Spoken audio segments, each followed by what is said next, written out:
ظہر اور عصر کی نماز میں سورہ فاتحہ کے بعد کوئی اور سورہ ملا سکتے ہیں؟ سوال یہ ہے کہ اگر کسی کے گھر میں انتقال ہو جائے تو کتنے دن تک سوگ ہونا چاہیے؟ گھر میں چوٹیاں بہت زیادہ ہو گئی ہیں، بہت پریشان کر رہی ہیں، کیا چوٹیوں کو مارا جا سکتا ہے؟ سوال یہ ہے، ہمارا ایک گھر تھا جس کی جائیداد میں سے ایک بھائی کو حصہ دے دیا ہے اور بہنوں کا حصہ مقرر کیا تھا، اور ایک بہن ہمارے ساتھ رہتی ہے، تو کیا بہنوں کا مقرر کردہ حصہ ملے گا یا آج کے دور کے حساب سے حصہ ملے گا؟ اسی طرح جو بہن ہمارے ساتھ رہتی ہے اس کو بھی مقرر کردہ حصہ ملے گا یا آج کے حساب سے حصہ ملے گا؟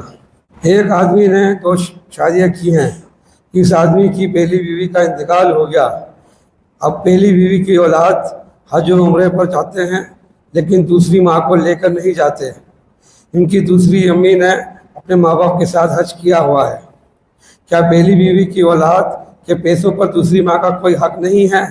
وہ انہیں حج پر عمرہ کرائیں، اور انہوں نے ابھی تک اپنی بہنوں کا وراثت کا حصہ بھی نہیں دیا ہے، کیا ان صورت میں ان دونوں کا حج اور عمرہ قبول ہو جائے گا؟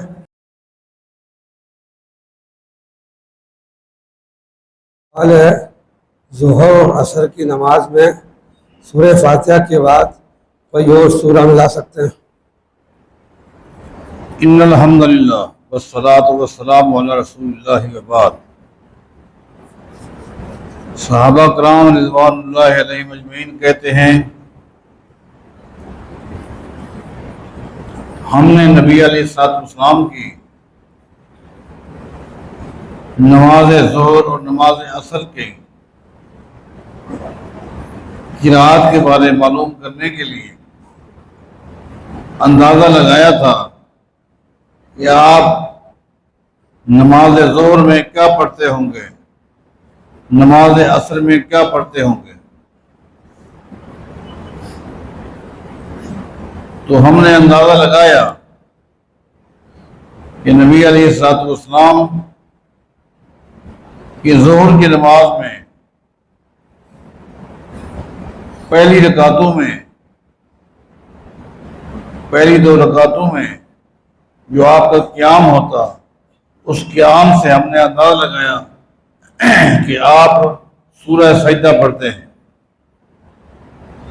اور آخری 2 رکعتوں میں ہم نے اندازہ لگایا آپ اس کا آدھا یعنی آدھی سورہ سجدہ پڑھتے ہیں۔ تو معلوم یہ ہوا کہ آخری 2 رکعتوں کے اندر بھی اور پہلی 2 رکعتوں میں بھی آپ نے پڑھنا ہے اور پڑھ سکتے ہیں، ثابت ہے۔ پہلی 2 رکعتوں میں جو نماز آپ اکیلے پڑھ رہے ہیں یا امام کے پیچھے، دیکھنا یہ ہے کہ امام صاحب آپ کو کیا ٹائم دیتے ہیں۔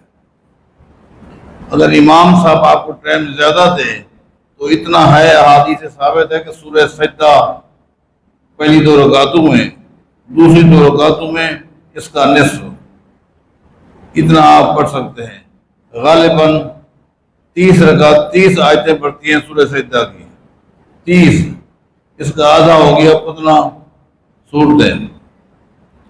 اور اگر امام صاحب اس سے کم ٹائم دیں، کیونکہ امام صاحب جو ہیں وہ نوجوانوں کے امام نہیں ہیں، وہ بیماروں کے بھی ہیں، بزرگوں کے بھی ہیں، کمزور لوگوں کے بھی ہیں، ضرورت مند کے بھی ہیں، لہذا امام صاحب درمیانی نماز پڑھاتے ہیں، اور ایسا ہونا چاہیے۔ لہذا کوئی بھی چھوٹی صورت فاتحہ کے بعد آپ ملا سکتے ہیں، سری نمازیں ہیں، 4 رکعتوں کے اندر بھی اگر آپ کو موقع ملے فاتحہ کے علاوہ تو کچھ نہ کچھ آپ پڑھ سکتے ہیں، ثابت ہے۔ سوال یہ ہے کہ اگر کسی کے گھر میں انتقال ہو جائے تو کتنے دن تک سوگ ہونا چاہیے؟ پہلی بات تو یہ ذہن نشین کر لیں کہ یہ سوگ کا مسئلہ خواتین کے لیے ہے، مردوں کے لیے نہیں ہے۔ مردوں کو اللہ تعالیٰ نے فطرتاً عورت کے مقابلے میں جو دل دیا ہے وہ بڑا مضبوط ہے، بڑا ٹھوس ہے، اس میں ہمت ہوتی ہے، برداشت کا مادہ ہوتا ہے، وہ برداشت کر لیتے ہیں۔ لیکن خواتین بیچاری نسبتاً مرد کے کمزور دل کی ہے، تو یہ سوگ کا جو مسئلہ ہے یہ خواتین کا ہے، اور وہ بھی یہ ہے جس عورت کا خاوند فوت ہو جائے وہ 4 مہینے 10 دن سوگ میں رہے گی۔ خاوند کے علاوہ کوئی اور فوت ہو جائے، بھائی فوت ہو جائے، بیٹا فوت ہو جائے، تو خواتین سوگ منائے گی، لیکن سوگ 3 دن کا ہے، 3 دن کا سوگ ہے، لیکن 3 دن کے اندر یہ نہیں ہے کہ وہ کھانا نہیں پکائے گی، کھانا بیس جائے گا، وہ تو صرف اسی دن کا حکم ہے۔ نبی علیہ السلام نے فرمایا اسنو لآل جعفر طعام، آج آل جعفر کے لیے کھانا پکاؤ، کیونکہ آج وہ مشغول ہے، مشغول ہے، تو وہ دن مشغولیت کا ہوتا ہے، میت گھر میں ہو مشغولیت ہے، جنازے کا مسئلہ ہو مشغولیت ہے۔ پہلا دن جو ہے وہ تو ہے، مرد ہیں یا عورتیں مشغول ہیں، مشغولیت کا لفظ حدیث میں آیا ہے۔ اس دن محلے والوں کو، عزیز و قارب کو چاہیے کہ وہ ان کو پکا کر کھلائیں۔ باقی 3 دن سو کا معنی یہ ہے کہ وہ اس انداز میں رہیں کہ اجنبی دیکھ کر پہچان لے کہ یہ پریشانی کے عالم ہے، خواتین کے لیے، مرد کے لیے نہیں۔ قبر پر نشانی کے طور پر تختی لگانا کیسا ہے؟ دیکھیں 2 چیزیں، ایک ہے کتبہ، کتبہ ناجائز ہے، کتبے کو شریعت نے بالکل سختی کے ساتھ منع کیا ہے۔ کتبہ یہ کہ میت کا نام لکھا جائے، تاریخ وفات لکھی جائے، یہ کچھ، یہ جو تحریر ہے اس کو بولتے ہیں کتبہ۔ اسلام نے کتبے کو سختی کے ساتھ منع کیا ہے، بلکہ لعنت بھیجی۔ ایک ہے بطور نشانی کے کوئی پتھر وغیرہ رکھ دینا، تو یہ نبی علیہ السلام سے عملاً ثابت ہے، ابو داؤد میں آتا ہے، اور پتھر بطور نشانی کے رکھ دینا تاکہ میرا یہاں آنا اور قبر تلاش کرنا، والدہ کی قبر ہے، والد کی قبر ہے، اور کسی عزیز اقارب کی قبر ہے، تلاش کرنا میرے لیے آسان ہو جائے، بطور نشانی کے وہاں کوئی پتھر رکھ دینا، یہ حدیث ثابت ہے، یہ جائز ہے۔ گھر میں چونٹیاں بہت زیادہ ہو گئی ہیں، بہت پریشان کر رہی ہیں، کیا چونٹیوں کو مارا جا سکتا ہے؟ نبی علیہ السلام کا ایک عمومی حکم ہے، فَاقْتُلُوا كُلَّ مُؤْذٍ، فَاقْتُلُوا كُلَّ مُؤْذٍ، ہر اذیت دینے والی، تکلیف پہنچانے والی، نقصان پہنچانے والی چیز کو قتل کر دو، مار دو۔ ایک مطلقاً چیمٹی کو مارنا صحیح نہیں ہے، نبی علیہ السلام نے سختی کے ساتھ منع کیا ہے، بلکہ آپ نے فرمایا کہ ایک نبی سویا ہوا تھا، نماز کا وقت تھا، نماز کے وقت چیمٹی نے جگایا، کھٹمل نے جگایا، کھٹمل کا لفظ حدیث میں آتا ہے، تو مطلقاً ان کو مارنا صحیح نہیں ہے، لیکن آپ یہ سمجھتے ہیں کہ اتنا زیادہ ہو گئی ہیں اور گھر میں تکلیف ہے، پریشانی ہو رہی ہے، ان کی وجہ سے ان کو ختم کرنے میں کوئی حرج نہیں۔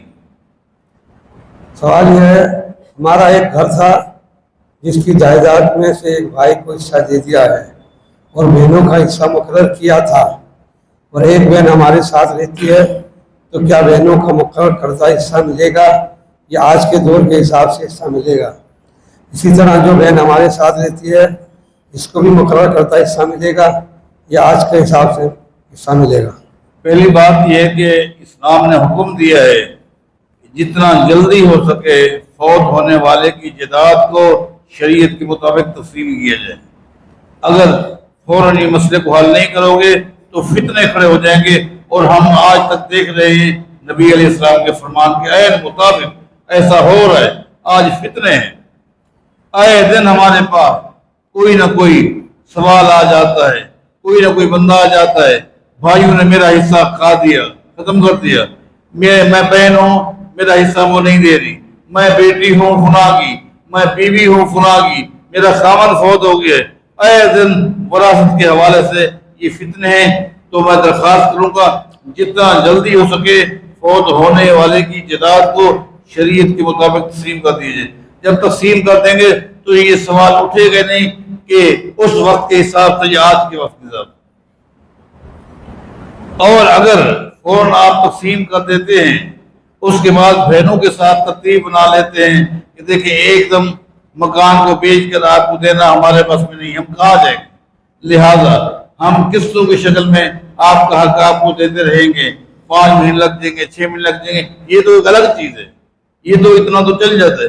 لیکن ایسا تو نہیں ہے کہ والد فوت ہوا آج سے 20 سال پہلے، اس وقت یہ مکان تھا 10 لاکھ کا، آج آپ حصہ دینا چاہتے ہیں اسی 10 لحاظ کے حساب سے، جبکہ وہ مکان ہے 1 کروڑ کا۔ لہذا جس وقت جائیداد تقسیم کی جاتی ہے اسی وقت کے حساب سے حصہ دیا جاتا ہے۔ باقی رہا معاملہ آپ کی ایک بہن جو آپ کے ساتھ ہے، آپ کی یہ نیکی ہے، آپ نے اپنے بہن کو رکھا ہوا ہے، آپ کو ثواب ملے گا، اس کا حصہ اس کو آپ دے دیں۔ لیکن اگر وہ آپ کے پاس رہتی ہے اور آپ اس کو کھلانا پلانا آپ کے بس میں نہیں ہے، آپ علاج نہیں کروا سکتے، آپ کے لیے مشکل ہے، تو پھر وہ اس کا جو حصہ ہے اسی حصے میں سے وہ آپ کو دیتی رہے گی، تو یہ جائز ہے۔ لیکن اگر آپ اس کو کھلائیں پلائیں، حق ادا کریں، اس کا حصہ اس کو دے دیں، یہ کاروبار میں کہیں لگا دیں گے تو یہ ایک بہت بڑا تعاون ہوگا، اجر ملے گا۔ اب آپ دیکھ لیں۔ ایک آدمی نے دو شادیاں کی ہیں، اس آدمی کی پہلی بیوی کا انتقال ہو گیا، اب پہلی بیوی کی اولاد حج و عمرے پر جاتے ہیں لیکن دوسری ماں کو لے کر نہیں جاتے۔ ان کی دوسری امی نے اپنے ماں باپ کے ساتھ حج کیا ہوا ہے، کیا پہلی بیوی کی اولاد کے پیسوں پر دوسری ماں کا کوئی حق نہیں ہے؟ وہ انہیں حج پر عمرے پر عمرہ کرائیں، اور انہوں نے ابھی تک اپنی بہنوں کا وراثت کا حصہ بھی نہیں دیا ہے، کیا ان صورت میں ان دونوں کا حج اور عمرہ قبول ہو جائے گا؟ پہلی بات یہ ہے کہ وہ ان کی والدہ ہے، اس لیے کہ ان کے والد کی وہ نکاح میں تھی۔ جب ان کی نکاح میں تھی تو وہ آپ کے لیے محرم ہے، آپ ان کے لیے محرم ہے، ان کو ان کے ساتھ ہمدردی ہونی چاہیے۔ آپ کے والد کی وہ بیوی ہے، آپ کی وہ حکمن والدہ کے حکم میں ہیں، اور اس کے ساتھ آپ کا نکاح بھی حرام ہے۔ آپ اس کو ساتھ رکھیں، اس کے ساتھ نیکی کریں، اللہ آپ کو اجر دے گا۔ باقی رہا آپ کی جائیداد میں سے اس کا حصہ نہیں ہے، ہاں جو آپ کا والد فوت ہو گیا اس کی جائیداد میں سے اس کا حصہ ہے، لیکن آپ جو ہیں آپ اس کی سگی اولاد نہیں ہے، آپ کی جائیداد میں سے ان کا حصہ نہیں ہے۔ لیکن اگر آپ حج پہ جائیں، ان کو لے جائیں، اجر ہے، ثواب ہے۔ باقی رہا معاملہ کہ جائیداد ابھی تک تقسیم نہیں ہوئی، بہنوں کو حصہ نہیں دیا، تو پھر وہی پہلے والی بات ہے، یہ ایک فطرہ ہے۔ اے دن جو کہانی ہے، بہنوں کو نہیں دیا، بہنوں کو نہیں دیا، وجہ کیا ہے؟ سمجھ نہیں آتی بات کہ بہنوں کو کیا وہ غیر ہیں، یا ان کو آپ حصہ دے کر کیا سمجھتے ہیں؟ نہیں، ان کا حق ہے، ان کو حصہ دینا چاہیے۔ اللہ ہم سب کو شریعت کے مطابق کام کرنے کی توفیق عطا فرمائے۔